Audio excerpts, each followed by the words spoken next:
Mas pertemuan antara Pak Prabowo dengan Mas Undang-Undang Nomor 39 Tahun 2008 tentang Kementerian Negara agar bisa mengakomodasi yang jumlahnya maksimal dari 34 menjadi 40.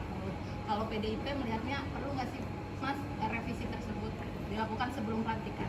Suasana kebatinan ketika Undang-Undang Kementerian Negara itu dibahas itu bagian dari suatu representasi bagaimana negara menjalankan suatu fungsi-fungsi dasar di dalam melindungi segenap bangsa seluruh tumpah darah Indonesia, memajukan kesejahteraan umum, mencerdaskan kehidupan bangsa, dan juga fungsi yang sangat penting di dalam tata pergaulan dunia.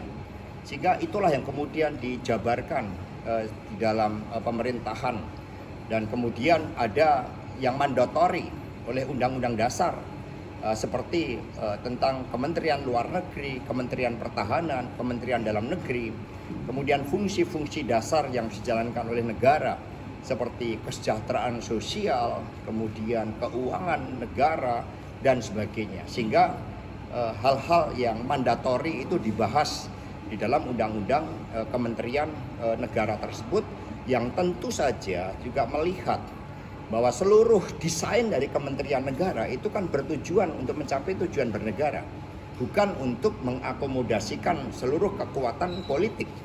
Ini yang harus dibedakan, apalagi kita menghadapi tantangan-tantangan yang tidak ringan, persoalan ekonomi yang kita hadapi, pelemahan rupiah, masalah tenaga kerja, bahkan kemudian deindustrialisasi, hal-hal yang terkait dengan tingkat pendidikan kita, kualitas kesehatan kita.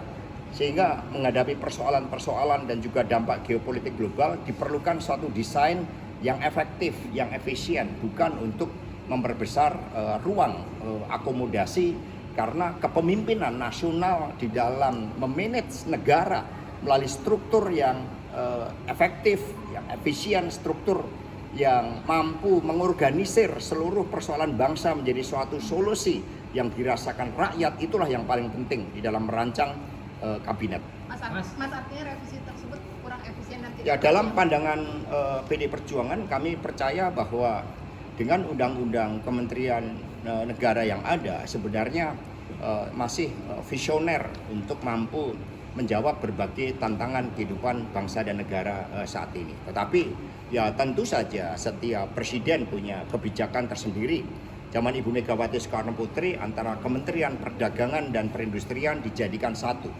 Kemudian pada periode pertama Bapak Presiden Jokowi kita melihat itu terjadi pemisahan, dan kemudian dibentuk Badan Ekonomi Kreatif misalnya. Jadi setiap presiden sesuai dengan mandatnya tentu saja punya suatu kewenangan. Tetapi bagi PD Perjuangan, Undang-Undang Kementerian Negara yang ada itu sebenarnya sudah mampu merepresentasikan seluruh tanggung jawab negara di dalam menyelesaikan masalah rakyat dan juga mencapai tujuan bernegara.